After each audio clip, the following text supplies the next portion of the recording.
الحمد لله حمدا كثيرا طيبا كما أمر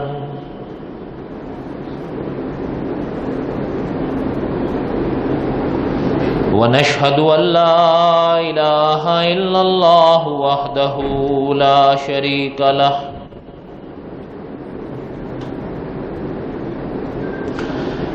ونشهد أن سيدنا وسندنا ومولانا محمدا عبده ورسوله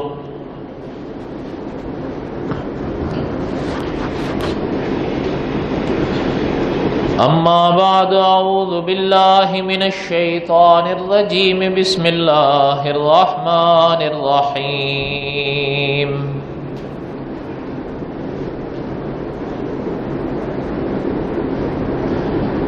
آمن الرسول بما أنزل إليه من ربه والمؤمنون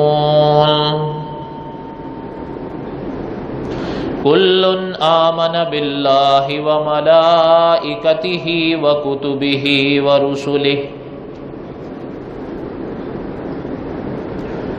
لا نفرق بين أحد من رسله وقالوا سمعنا وأطعنا غفرانك ربنا وإليك المصير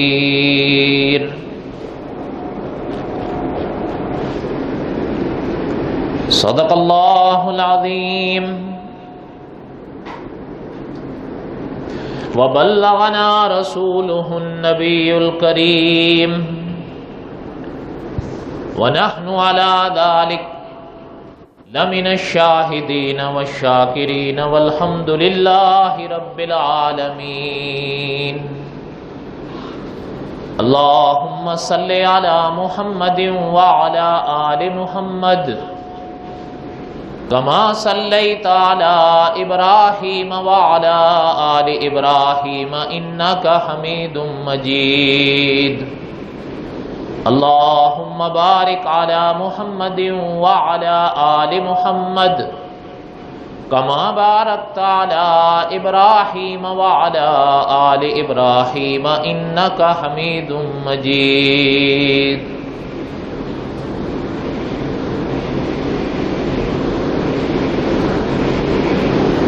قصص الانبیاء علیہم السلام ہم پڑھ رہے تھے۔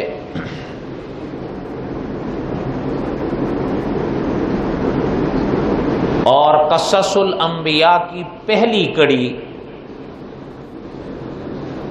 حضرت آدم علیہ السلام کے واقعات ہم نے شروع کیے۔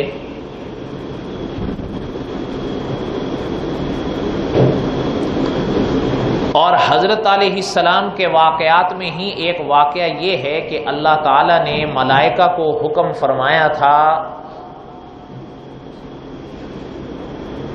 حضرت آدم کو سجدہ کرنے کے لیے، ملائکہ نے تعمیل فرمائی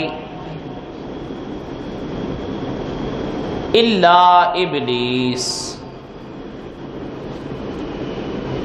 اس حوالے سے ہم نے کچھ باتیں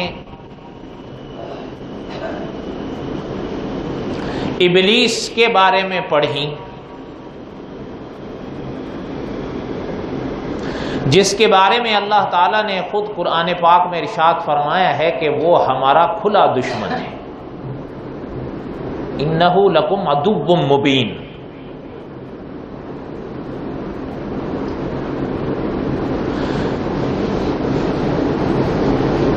پھر جو واقعات پیش آئے کہ اس نے سجدہ نہ کرنے کا جو کارن بتایا، اور پھر اللہ تعالیٰ نے اپنے دربار سے اس کو نکلنے کا حکم فرمایا اور قیامت تک اس کو لعنتی قرار دیا۔ چلتے چلتے اس نے اللہ تعالیٰ سے دعا مانگی تو علماء مفسرین لکھتے ہیں کہ اللہ تعالیٰ نے اس کی دعا کو اس طرح قبول فرمایا کہ اس کو مہلت تو دی یہ اگلی بات ہے کہ وہاں تک نہیں دی جہاں تک اس نے مانگی تھی، الی یوم یبعثون تک نہیں دی، الی یوم الوقت المعلوم تک دی ہے۔ الی یوم یبعثون، الی یوم الوقت المعلوم، ان دونوں میں کہاں سے کہاں تک کا فرق ہے، اس کی وضاحت گزشتہ جمعے کو میں نے عرض کر دی تھی۔ لیکن بہرحال مہلت اس کو دی گئی، جہاں تک اس نے مانگی تھی وہاں تک نہیں، جہاں تک اللہ کو منظور تھی اللہ نے دی، اور پھر مہلت کے ساتھ ساتھ اس کو کچھ استدراجی طاقتیں دی گئیں، ہمارے لیے آپ کے لیے وہ امتحان ہے۔ ایک اندر ہے، اس کو کہتے ہیں نفس، اور ایک یہ باہر ہے، اس کو کہتے ہیں شیطان، ابلیس۔ اندر سے ایک ہوک اٹھتی ہے کہ یہ کروں، باہر سے یہ کہتا ہے کروں، پھر اندر سے ایک خیال آتا ہے کہ یار یہ غلط ہے، پھر یہ کہتا ہے توبہ کر لیں۔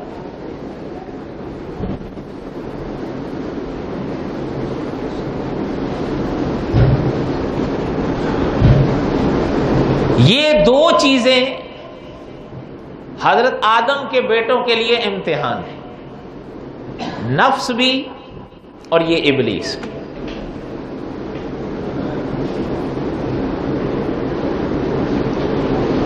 اب جب اس کو مہلت دے دی گئی، علماء مفسرین لکھتے ہیں کہ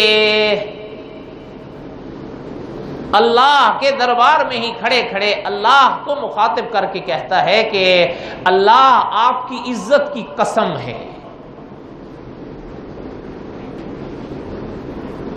یہ جن کی وجہ سے میرے پر یہ حالات آئے ہیں نا، پھر میں ان سے، ان کے دل سے ان کی روح جدا ہونے تک نکلوں گا نہیں، چاروں طرف سے ان کو گھیروں گا، غلط کام ان کو بڑے مزین کر کے دکھاؤں گا۔ ایک عقیدہ غلط ہوگا لیکن اس کو صحیح مانے گا، عمل غلط ہوگا لیکن اس کو بڑا اچھا سمجھے گا۔ اچھا، ایک انسان ایک شے کو غلط تسلیم کر رہا ہو، اس سے توبہ کی توقع ہوتی ہے کہ اندر ایک کسک بیٹھی ہوتی ہے جو اس کو کوستی ہے کہ بھئی تم غلط کر رہے ہو، آج نہیں تو کل، کل نہیں تو پرسوں، امید ہے کہ یہ کسی وقت لوٹ آئے گا۔ لیکن ایک انسان ایک شے کو ہو غلط اور اس کو اچھا سمجھ رہا ہو، صحیح تو پچھلا درجہ رہ گیا نا، اس کو اچھا سمجھ رہا ہو، اب وہ توبہ کس چیز سے کرے گا؟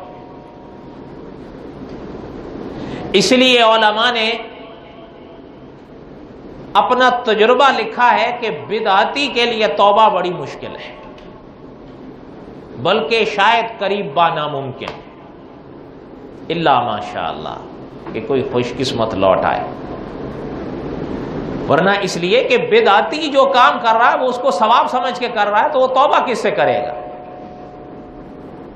خدا نہ کرے اگر ہم کسی گناہ میں مبتلا ہو جائیں تو ہم ایک غلط شے کو غلط سمجھ رہے ہیں اور اس میں مبتلا ہو جائیں، امید ہے کہ آج نہیں تو کل توبہ کر لیں، کہ اندر کسب تو ہے، لیکن ایک شے غلط ہے، ہم اس کو ثواب سمجھ کے، صحیح تو پچھلا درس ثواب سمجھ کے کر رہے ہوں، تو پھر توبہ ثواب سے تو نہیں کی جاتی۔ اس لیے ہم نے سینکڑوں ایسے لوگ دیکھے ساری زندگیاں انہوں نے بدعات میں گزار دی، ہاں صوم و صلات کے پابند رہے، یہ اپنی جگہ ہے، لیکن باوجود اس کے بدعتوں سے ان کو توبہ نصیب نہیں۔ کیوں؟ اس لیے کہ وہ بدعتوں کو ثواب سمجھ کے کرتے رہے، توبہ کس چیز سے کرتے ہو؟ اور یہ بہت بڑا روگ ہے، کسی غلط کام کو جائز یا صحیح سمجھ کے کرنا، یہ مصیبت ہے۔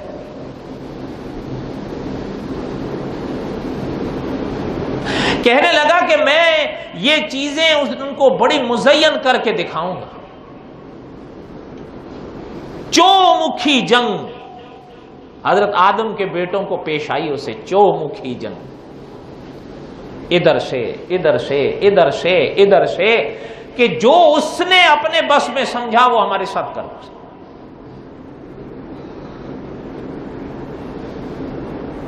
اور وہ آج بھی اس پر قائم ہے، جو قسم اس نے اللہ کی درگاہ میں کھائی تھی، اللہ کے دربار میں کھائی تھی کہ اللہ آپ کی عزت کی قسم ہے میں چھوڑوں گا نہیں ان کو۔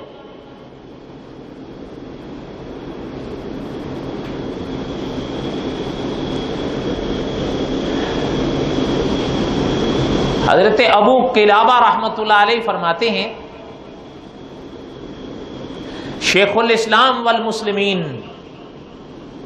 مفتی اعظم محمد تقی عثمانی صاحب دامت برکاتہم فرماتے ہیں، یہ حضرت ابو قلابہ رحمۃ اللہ علیہ یہ تابعی تھے۔ آگے انہوں نے یہ واقعہ بیان فرمایا اپنے فرمان، اپنے مقولے کے طور پر، لیکن مفتی محمد تقی عثمانی صاحب نے بڑی عجیب وضاحت فرمائی کہ یہ ہے حدیث۔ حضرت ابو قلابہ رحمۃ اللہ علیہ نے اس کو اپنے مقولے کے طور پر بیان فرمایا، وہ ان کی احتیاط تھی، اس لیے کہ آگے جو واقعہ آ رہا ہے حضرت فرماتے ہیں وہ کبھی انسان اپنی عقل سے بیان نہیں کر سکتا جب تک وحی رہنمائی نہ کرے، جب تک نبوت رہنمائی نہ کرے۔ ہاں اس کو آپ صلی اللہ علیہ وسلم کی طرف منسوب نہیں فرمایا، یہ حضرت کی احتیاط تھی کہ کہیں کوئی جملہ گھٹ یا بڑھ نہ جائے اور منسوب کر دوں میں آپ صلی اللہ علیہ وسلم کی طرف، تو ایسا نہ ہو کہ قیامت کے دن پکڑ۔ بڑوں کی باتیں بڑی ہوتی ہیں نا، یہ ان حضرات کی احتیاط تھی۔ اور ہمارے لیے بھی اس میں سبق ہے کہ آج ہم جس دور سے گزر رہے ہیں، کوئی چیز اگر نیٹ کی دنیا پہ ڈال دی جائے یا لکھ دی جائے اور اس کی نسبت آپ صلی اللہ علیہ وسلم کی طرف کر دی جائے، تو کرنے والا اور سننے والا اس طرف اس کا ذہن ہی نہیں جاتا شاید کہ پتہ نہیں یار میں کہیں علماء سے پوچھ بھی لوں کہ اس کا کوئی ثبوت بھی ہے کہ نہیں۔ وہ نیچے قطار لگی ہوگی، ماشاءاللہ، نعرہ تکبیر، صدقے یا رسول اللہ، اور اوپر جو بات لکھی ہوگی یا کوئی کام منسوب کیا ہوگا اس کا چاہے کوئی ثبوت ہی نہ ہو۔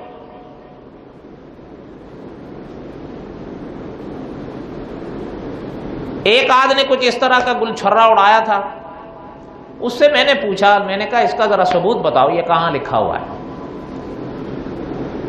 ایک تو گومی ہو گیا، دوسرا جو ہے وہ لڑائی پہ اتر آیا۔ شاید ان کے دماغ میں یہ ہے کہ آپ صلی اللہ علیہ وسلم کی طرف کسی چیز کی نسبت بس بغیر ثبوت کے کافی ہوتی ہے۔ یہ جھول ہے۔ اور یہ کہنا کہ جی ہمارا دل کہتا ہے، آپ کا اور ہمارا دل اتنا بڑا معیار لے گیا ہے کہ ہم اتنے بڑے فیصلے کر لیں۔ اور یہ مثال دیکھیں حضرت ابو قلابہ رحمۃ اللہ علیہ جو تابعی ہیں، اور علماء فیصلہ بھی فرما رہے ہیں کہ یہ آپ صلی اللہ علیہ وسلم کی حدیث ہے، لیکن پھر بھی احتیاط اتنی کرتے ہیں کہ کہیں اگر اس میں کوئی جملہ کہیں گھٹ یا بڑھ نہ جائے اور وہ آپ صلی اللہ علیہ وسلم کے فرامین میں نہ ہو، تو کہیں ایسا نہ ہو کہ قیامت کے دن میری پکڑ۔ اس لیے اس فرمان کو آپ صلی اللہ علیہ وسلم کی طرف براہ راست نسبت نہیں فرماتے، اپنے مقولے کے طور پر بیان فرماتے۔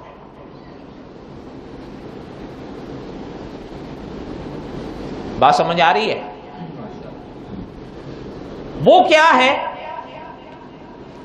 فرماتے ہیں کہ جب ابلیس نے اللہ کی عزت کی قسم اللہ کے سامنے کھائی کہ میں ان کے بیٹوں کے دل سے مرنے تک نکلوں گا نہیں،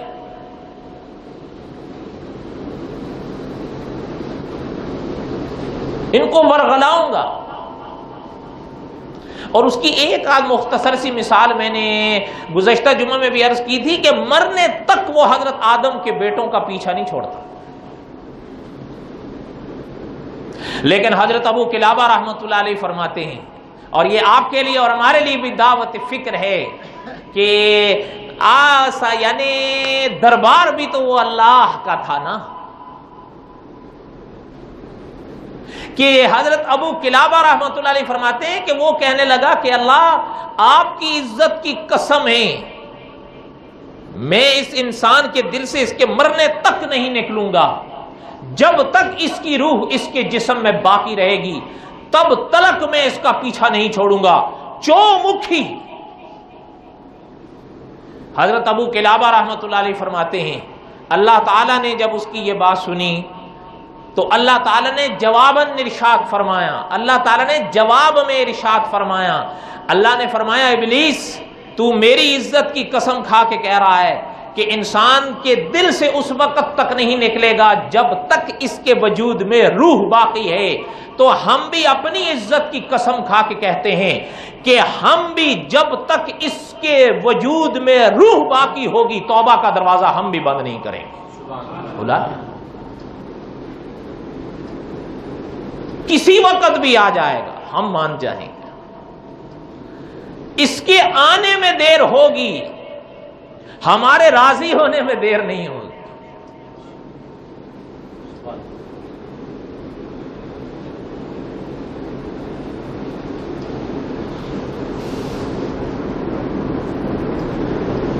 اگلی بات سننے سے پہلے دو باتیں سنیے گا۔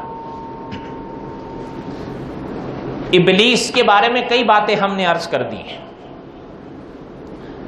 کبھی ذہن میں یہ نہ آنے پائے کہ یہ کوئی ما فوق الفطرت طاقت یا سایہ ہم پر مسلط کر دیا گیا ہے کہ بس ہم تو ڈھیر ہی ڈھیر ہیں، نہیں،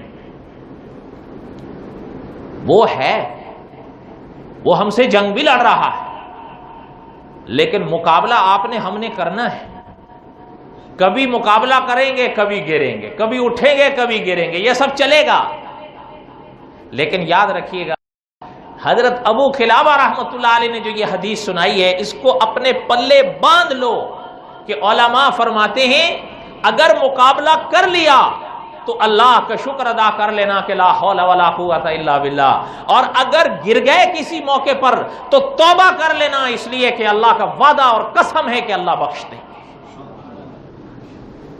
اور ایک چیز اور سنیں،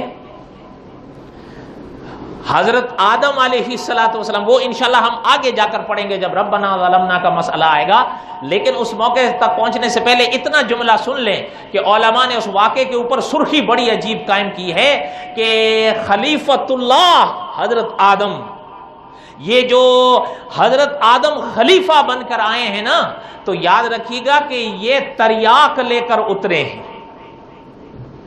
تریاق کس چیز کا؟ گناہوں کے لیے۔ تریاق کس چیز کا؟ گناہوں کے لیے توبہ کا۔ کس چیز کا تریاق لائے ہیں؟ تریاق وہ ہوتا ہے جو زہر کو مار دیتا ہے، کہیں سے اگر خدا نہ کرے انسان کے وجود میں زہر آ گیا، تریاق اس کو ختم کر دیتا ہے۔ آپ ذرا غور کریے گا، یاد ہوگا میں نے ابتدائی کسی دروس میں بتایا تھا کہ ابلیس کا دوسرا معنی یہی ہے کہ جو مایوس ہو چلا ہے، جب اس کے معنی نام کا معنی یہی ہے کہ وہ خود مایوس ہے، وہی آپ میں اور ہم میں مایوسیاں پیدا کرتا ہے۔ اتنے گناہ کر لیے ہیں، گناہوں کے انبار لوگ ہیں، اب کیا توبہ کرو گے، اب کیسے توبہ کرو گے؟ علماء فرماتے ہیں یہ سارے وسوسے اسی کی طرف سے آتے ہیں، ورنہ حضرت آدم تو یہ سبق لے کر آئے ہیں کہ اگر کبھی انسان چلتے ہوئے ٹھوکر کھا جائے تو پھر مایوس ہونے کی ضرورت کوئی نہیں ہے۔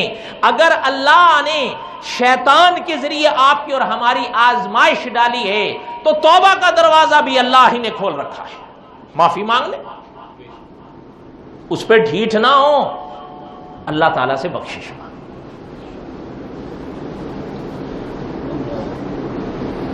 ایک چیز اور بھی سن لیں، کبھی بھی یہ ذہن میں خیال مت لائیے گا کہ کوئی بزرگ کے پاس ہم چلے جائیں گے وہ ہم پر پھونک دے گا تو بس ہم جو ہے وہ ہر وسوسے گناہوں کے خیالات تک سے پاک ہو جائیں گے اور بس، نہیں، ایسا کچھ بھی نہیں ہوگا۔ کرنا آپ نے ہم نے ہے، بچنا آپ نے ہم نے ہے، ہمت سے کام لینا آپ نے ہم نے ہے۔ ہاں، اکابر کی صحبت میں اللہ تعالیٰ نے یہ تاثیر رکھی ہے کہ انسان گناہوں کا کچھ مقابلہ کر لے، یا گناہوں کا جو تقاضا اٹھتا ہے وہ کچھ دب جائے، وہ اپنی جگہ ہے۔ لیکن یاد رکھیے گا کہ ایسا کچھ نہیں ہوگا کہ کوئی بزرگ آپ پر ہم پر پھونک دے تو ہم بالکل جی اب گناہوں سے پاک ہو گئے اور اب گناہوں کا دائیا بھی دل میں نہیں پیدا، ایسا کچھ نہیں ہے۔ حضرت تھانوی رحمت اللہ علیہ کے پاس ایک صاحب آئے، بیعت ہو، تو مجلس میں بیٹھے رہے۔ مجلس جب برخاست ہونے چلی تو اٹھتے وقت حضرت سے کہنے لگا، حضرت کچھ اپنے سینے سے میرے طرف منتقل کر دیجیے اور پھر اجازت دیجیے۔ حضرت نے فرمایا سینے سے کیا دوں، یہاں تو صرف بلغم ہے، چاہیے تو لے لو، یہاں اور کیا ہے۔ اس کے ذہن میں بھی یہی تھا کہ شاید حضرت کوئی پھونک شونک مار دیں گے، کوئی نور ادھر سے ادھر منتقل ہوگا۔ حضرت نے فرمایا ایسا ویسا کچھ نہیں ہوگا، کرنا تم نے خود ہی ہے۔ کئی لوگ آتے ہیں کہ جی ہمیں دم ڈال دو فجر کی نماز کے لیے ہم اٹھ جائیں۔ یار ایسا دم ہمارے پاس ہو تو ہم رات کو ہی ڈال کے سو جایا کریں۔ بجز ہمت کے ان مرحلوں پر کوئی تعویذ کارگر نہیں ہوگا۔ وہ ہمت کا تعویذ جو اللہ نے آپ کو بخشا ہے اس سے کام لو۔ فجر کے وقت حضرت جبرائیل امین علیہ السلام نہیں آئیں گے آپ کو اٹھانے کے لیے، اٹھو۔ آپ نے خود یہ احساس کرنا ہے کہ ہم نے اٹھنا ہے۔ فرض نماز کا وقت آیا ہے تو کوئی ڈنڈا آپ کے سر پر نہیں آ کے پڑے گا، یا کوئی ہاتھ آپ کو جبرن پکڑ کر نہیں کھڑا کریں گے کہ پہلے نماز پڑھو۔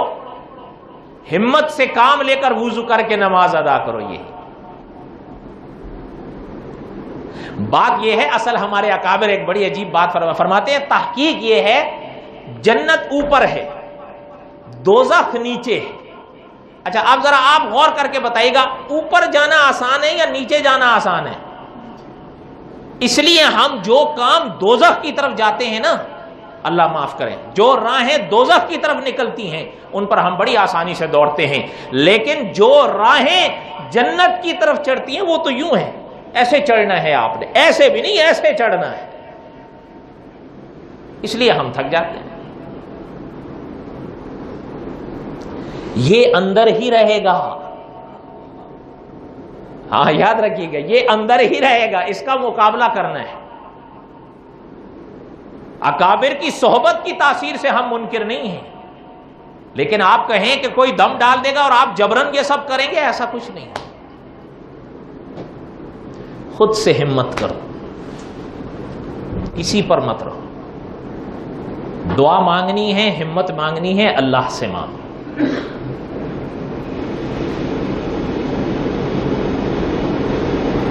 کوئی ایسا دم آپ کو نہیں ملے گا کہ جو مولوی صاحب آپ کو دے دیں اور گرمیوں کے روزے میں آپ کو پیاس نہ لگے، ایسا نہیں ہوگا۔ آپ نے مقابلہ کرنا ہے۔ ہمت ہارنے لگو تو اللہ سے مانگ لیا کرو، یہ اندر ہی رہے گا۔ کسی بزرگ کی صحبت سے، جس کو نفس کہتے ہیں، یہ دب جائے الگ بات ہے، مٹ جائے ایسا نہیں ہو۔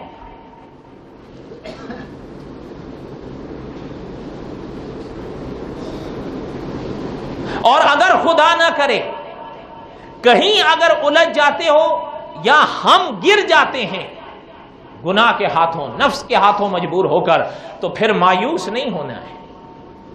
مایوسیاں یہ دل کے ولولوں کو چھین کے لے جاتی ہیں۔ مایوسیوں سے اپنے آپ کو بچاؤ اور اللہ کی طرف دیکھو کہ اللہ کون سی ذات ہے، جن پاک ذات کا تعارف حدیث شریف میں یوں کرایا گیا ہے کہ جب اللہ کا بندہ ہاتھ اٹھاتا ہے تو اللہ کو شرم آتی ہے کہ وہ ہاتھ اللہ خالی ہاتھ لوٹا دے۔ یہ کیسے ہو سکتا ہے ہم ان سے اپنے گناہوں کی بخشش مانگے اور وہ معاف نہ کرے؟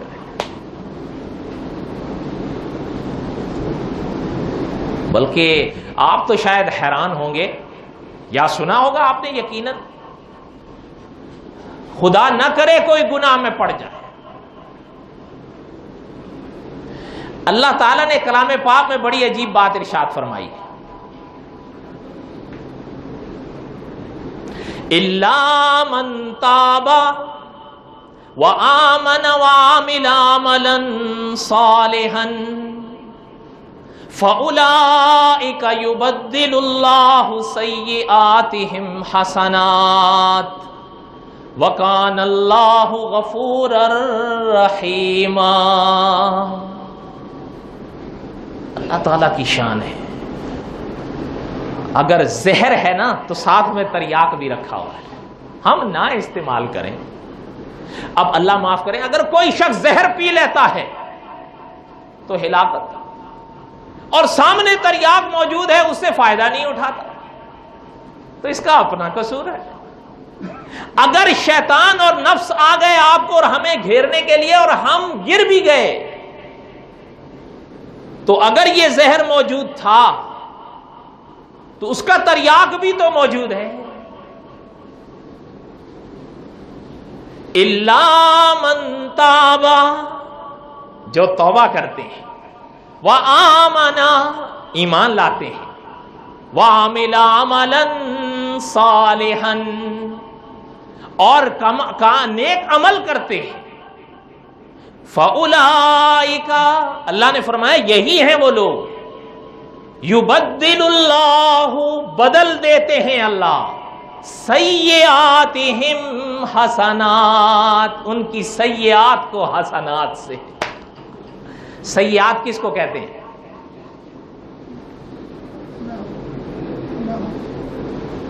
برائیوں کو سیئات کہتے ہیں اور اچھائیوں کو حسنات کہتے ہیں۔ آپ اور ہم گناہوں سے اپنے نامہ اعمال کو سیاہ کر دیں الگ بات ہے، لیکن اللہ فرما رہے ہیں الا من تاب وآمن وعمل عملا صالحا فاولئک یبدل اللہ سیئاتہم حسنات، جو توبہ کرتے ہیں ہم ان کی سیئات کو حسنات سے بدل دیتے ہیں۔ وَكَانَ اللَّهُ غَفُورًا رَحِيمًا، اس لیے کہ اللہ غفور بھی ہیں، رحیم بھی ہیں۔ اگر زہر موجود ہے تو تریاک بھی موجود، اگر زہر پی لیا ہے خدا نہ کرے آپ نے، ہم نے، تو تریاک بھی استعمال کرو۔ مفتی محمد تقی عثمانی صاحب نے اپنا ایک واقعہ بیان فرمایا جو حضرت کی کتاب اصلاحی خطبات کی 6 جلد میں ہے۔ حضرت فرماتے ہیں ایک دفعہ کیپ ٹاؤن جانا ہوا ہمارا، تو ریل کا سفر تھا، ایک اسٹیشن پہ ریل گاڑی رک گئی۔ حضرت فرماتے ہیں وہاں سے جب ہم اتر آئے تو اسٹیشن تھا، دیکھنے لگے ادھر ادھر، تو ایک پودے پر نظر پڑی۔ فرماتے ہیں پودا بڑا خوبصورت، من کو بھا گیا۔ فرماتے ہیں دیکھ کے دل کر رہا تھا اس کو چھوئیں۔ فرماتے ہیں آگے میں بڑھنے لگا تاکہ اس کو مس کر لوں، اتنا خوبصورت۔ فرماتے ہیں جب میں ہاتھ آگے بڑھانے لگا تو ہمارے ہی ساتھیوں میں سے ایک سب زور سے چلایا کہ حضرت رک جائیں، اس کو مت چھوئیے گا۔ حضرت فرمایا میں کیا بات ہے بھائی؟ کہنے لگا حضرت مت چھوئیں، یہ اوپر سے جتنا رنگیلا ہے اندر سے اتنا ہی زہریلا ہے، اس کو صرف چھونے سے انسان کے وجود میں ایسے ٹھسیں اور ٹسیں اٹھتی ہیں جیسے بچھو کے ڈس سے اٹھتی ہیں۔ حضرت فرماتے ہیں میں تو رک گیا، اللہ کا شکر ادا کیا اور میں نے کہا کہ بھئی اللہ کا شکر ہے، اللہ نے بچا لیا، آپ کو واسطہ بنا دیا، لیکن یہ تو بڑی خطرناک شے ہے۔ اگر کوئی انسان اس پر اگر ہاتھ رکھ دے انجانے میں تو وہ کہنے لگا حضرت بات یہ ہے، اب اس کی جڑ میں دیکھیے، اس کی جڑ میں ایک اور پودا موجود ہوتا ہے، یہ جہاں بھی ہوتا ہے اس کے پاس ایک دوسرا پودا موجود ہوتا ہے۔ اگر کسی انسان کا انجانے میں اس کے پتے پر ہاتھ آ جائے اور اس کے وجود میں زہر اٹھنے لگے تو یہ جو دوسرا پودا ہے نا اس پر ہاتھ رکھ دے تو یہ اندر والا زہر اسی وقت ہی زائل ہو جاتا ہے۔ یہ زہر ہے تو یہ اس کا تریاک بھی موجود ہے۔ مفتی تقی عثمانی صاحب نے یہ واقعہ بیان فرما کے اس کی شرح میں فرمایا کہ اگر نفس بگڑتا ہے ہمارے حوالے سے اور شیطان بگاڑتا ہے ہمیں اپنے حوالے سے تو حضرت نے فرمایا اگر وہ زہر موجود ہے تو توبہ کا تریاک بھی موجود ہے۔ اگر آپ اور ہم گناہوں میں پڑھ کر اس زہر کو استعمال کرتے ہیں تو توبہ میں پڑھ کر اس تریاق کو بھی استعمال کریں. کرنا چاہیے یا نہیں کرنا چاہیے؟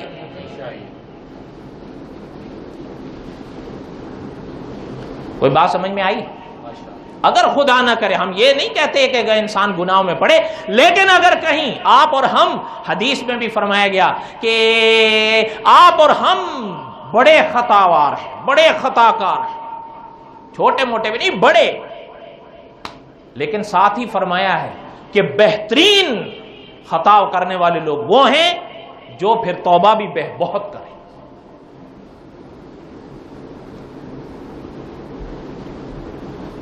الا من تاب، جو توبہ کرتے ہیں. اللہ کو توبہ کرنے والے بندے بہت پسند ہیں. اور کبھی بھی دل میں اس خیال کو اگر آئے کہ یار اتنے بڑے پاپی ہونے کے بعد آپ پھر، سمجھو ہمارے اکابر فرماتے ہیں، سمجھو یہ شیطانی وسوسہ ہے. آپ کے اور ہمارے گناہ جتنے بھی بڑھ جائیں، مولانا اشرف علی تھانوی رحمۃ اللہ علیہ کے کیا جملے ہیں، یعنی علماء دیوبند کے کیا الفاظ ہیں. فرمایا آپ کے ہمارے گناہ جتنے بھی بڑھ جائیں ایک حد میں ہی رہیں گے، لیکن اس اللہ کے مغفرت کی کوئی حد نہیں ہے.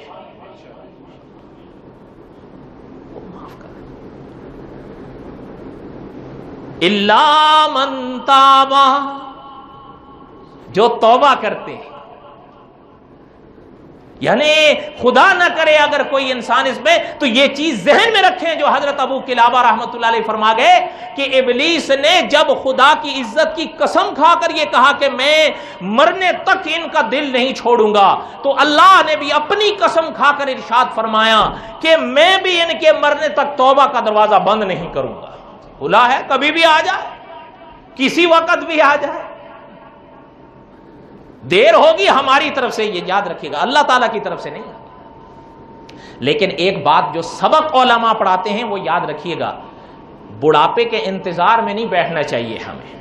دیکھیں اس وقت بھی توبہ کریں تو اللہ تو وہی اللہ ہیں، اللہ تو پھر اللہ ہیں، یاد رکھیے گا. لیکن اس انتظار میں نہیں بیٹھا رہنا یار ابھی تو بڑے دن ہیں توبہ کر لیں گے، اس انتظار میں کبھی مت بیٹھ. یہ بالکل وہ حرکت ہے کہ انسان جا رہا ہے مشرق بغل، امید رکھا ہوا ہے پہنچ جاؤں گا مغرب بغل. یہ خیال کبھی ذہن میں مت لاؤ کہ ابھی تو بڑے دن ہیں، کیا پتا کس موڑ پر موت کھڑی، موقع ہی نہ ملے. شیخ العرب والعجم نے خود اپنا واقعہ بیان فرمایا کہ ایک کے ساتھ میری ملاقات ہوئی تو وہ کہ پہلے شاید ملاقات کا اتفاق نہیں ہوا تو وہ ملے، بڑے جوش سے خروش سے کہنے لگے کہ واہ حضرت مطلب مولا علی دا کج ہوئی. کہتے ہیں میں کہا لا حول ولا قوت. ٹھیک ہے یعنی ابھی ابتدائی زمانہ تھا لیکن بہرحال الحمدللہ عقیدہ تو تھا نا، یہ کیا مولا علی دا کج ہوئی. بھئی آپ کون ہو؟ اس نے جب اپنا تعارف کرایا، شیخ فرماتے ہیں کہ لمبی بات ہے میں مختصر کرتا ہوں، فرماتے ہیں میں نے اس کو کہا کہ بھئی میں نے تو سنا ہے تم اہل سنت، اور پھر یہ اس طرف کیسے چلے گئے، تم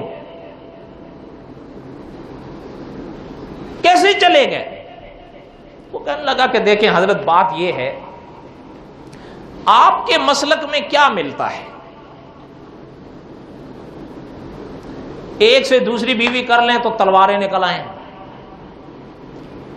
داڑھی اگر ذرا سی چھوٹی ہو جائے تو بم آ جائیں، کہ ادھر دیکھو ہم رکھیں نہ رکھیں، مونچھیں بڑھائیں یا داڑھی گھٹائیں، جو مرضی کرے، ایک کے بجائے 8 لے کے بھی رکھیں، ہمیں کیا پرواہ ہے.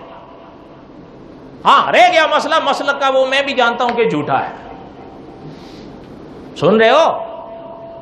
کہتا ہے جہاں تک مسلک کا تعلق ہے وہ مجھے بھی پتا ہے جھوٹا ہے. خود کہہ رہا. حضرت فرماتے ہیں میں نے کہا خدا کا خوف کرو. کہنے لگا جی توبہ کر لیں گے. نے فرمایا اگر اس ذات نے توبہ کا موقع ہی نہ دیا تو پھر کیا کرو گے؟ اور ایسا ہی ہوا، ایسا ہی ہوا، موقع ہی نہیں ملا اس کو، اور موت ایسی گاڑی میں بیٹھے بیٹھے ایسے آئی کہ دنیا دنگ رہے. اس لیے کبھی اس انتظار میں مت بیٹھو کہ یار اس سال کیا روزے رکھنے، اگلے سال رکھ لیں گے، بڑھاپے میں نہ آنا. پتہ نہیں بڑھاپا نصیب ہو نہ ہو، توبہ نصیب ہو نہ ہو، ابھی موقع ہے، ابھی کر لو. اور یہ سبق کیوں بھولتے ہیں آپ؟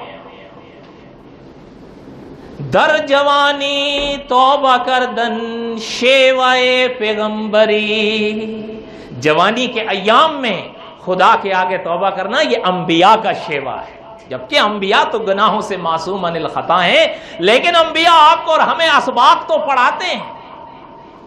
اور آپ صلی اللہ علیہ وسلم کی طرف آپ دیکھیں کہ آپ صلی اللہ علیہ وسلم کی تو شان یہ ہے کہ علماء دیوبند فرماتے ہیں جب میدان قیامت میں حضرت محمد الرسول اللہ صلی اللہ علیہ وسلم ظاہر ہوں گے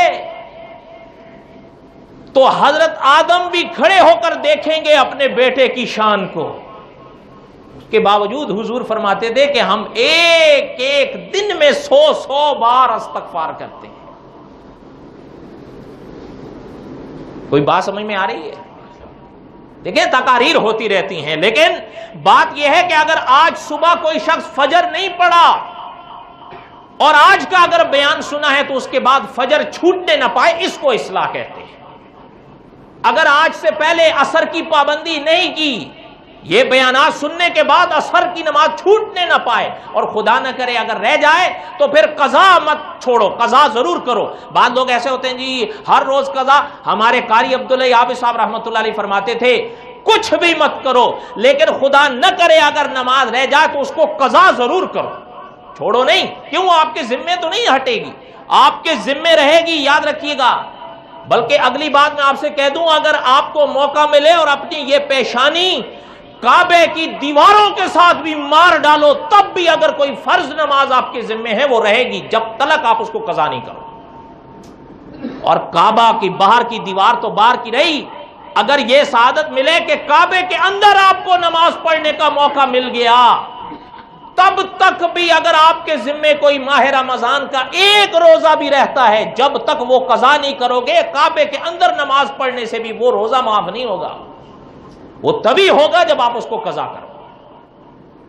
ہم نے تو خالہ جی کا گھر بنا رکھا ہے، ٹھیک ہے جی، پڑھ لی نہ پڑھی۔ جیسے مجھے آج صبح ایک دوست فون کر کے کہہ رہے تھے کہ لوگ نماز جمعے کی سنتیں بعد میں چھوڑ دیتے ہیں، کہتے ہیں جی روٹی کھانی ہوتی ہے۔ اور اللہ کے بندو، اگر ایک دن دیر سے کھا لیے یا ایک دن اگر نہ کھا لیے کیا فرق پڑتا ہے؟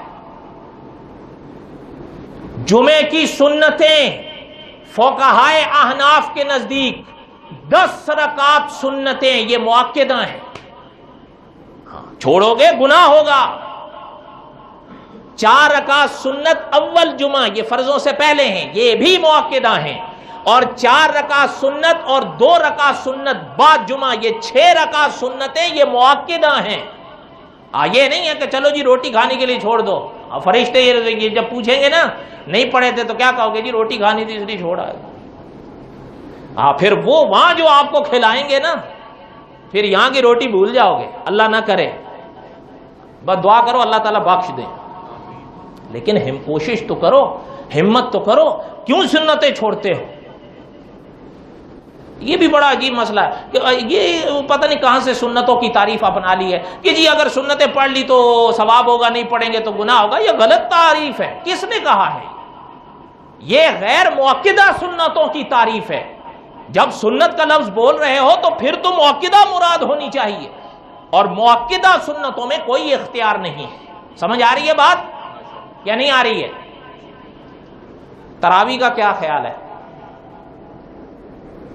یہ تو اللہ نے موقع دیا تو میں شاید آگے چل کے ماہ رمضان میں عرض کروں گا، کوشش کیا کریں، اگر خدا نہ کرے اگر کبھی یہ چیزیں چھوٹے تو ان کو پورا کرنے کی کوشش کیا کرو۔ ڈھیٹ مت ہوا کرو کہ ٹھیک ہے جی ہو گیا نہ ہو گیا نا، نہیں، اللہ تعالیٰ سے معافی بھی مانگو، اور معافی کے بعد پھر ان کو قضا بھی کرو۔ یاد رکھیے گا توبہ یہ جو ابھی آپ پڑھتے آ رہے ہیں نا، توبہ 2 قسمیں رکھتی ہے، یاد رکھیے گا، 3 درجے اور 2 قسمیں۔ اب سب کی تفصیل تو نہیں بیان کی جا سکتی، لیکن ایک ہوتی ہے اجمالی توبہ، ایک ہوتی ہے تفصیلی توبہ۔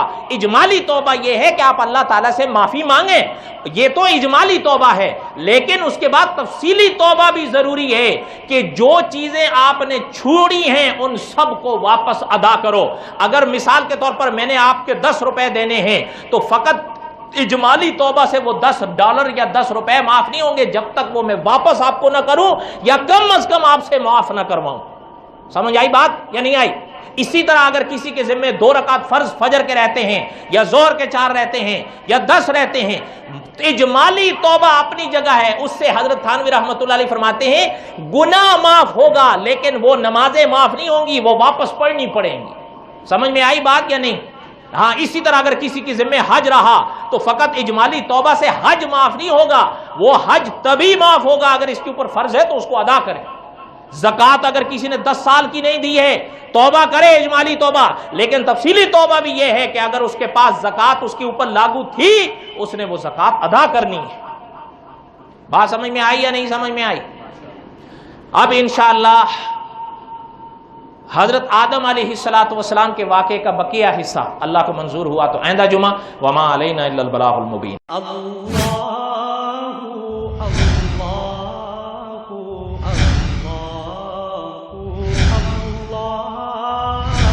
اللہ